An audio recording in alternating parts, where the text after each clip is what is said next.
জনগণের আকাঙ্ক্ষা অনুযায়ী সংস্কার করতে কেমন সময় লাগবে তা আগাম মন্তব্য করা কঠিন, এমনটা বলেছেন ধর্ম উপদেষ্টা ডক্টর আ.ফ.ম. খালিদ হোসেন। সকালে রাজশাহী দারুস সালাম কামিল মাদ্রাসায় শিক্ষক শিক্ষার্থীদের সাথে মতবিনিময় সভায় প্রধান অতিথির বক্তব্যে এসব কথা বলেন তিনি। আজীবন ক্ষমতায় থাকার বাসনা স্বৈরতন্ত্রের জন্ম দেয় উল্লেখ করে ধর্ম উপদেষ্টা বলেন, প্রধানমন্ত্রী দুইবারের বেশি ক্ষমতায় থাকতে পারবে না। তিনি বলেন, কমিশনকে পুনর্গঠিত করে নির্বাচন ও নাগরিক অধিকার ফিরিয়ে দেওয়া হবে, মানুষ তার পছন্দের প্রার্থীতে ভোট দিতে পারবে।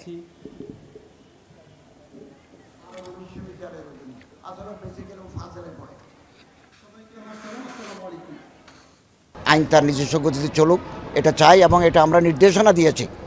জোর করে কাউকে পদত্যাগ করানো অথবা শারীরিকভাবে লাঞ্ছিত করা এটা গর্হিত কাজ, এটা ন্যায় ইনসাফের পরিপন্থী। আমরা যারা এগুলো করছে আমরা তীব্র নিন্দা জানাই এবং যারা এর জন্য দোষী তাদেরকে প্রচলিত আইনের আওতায় এনে আমরা শাস্তির ব্যবস্থা করার নিশ্চয়তা দিচ্ছি।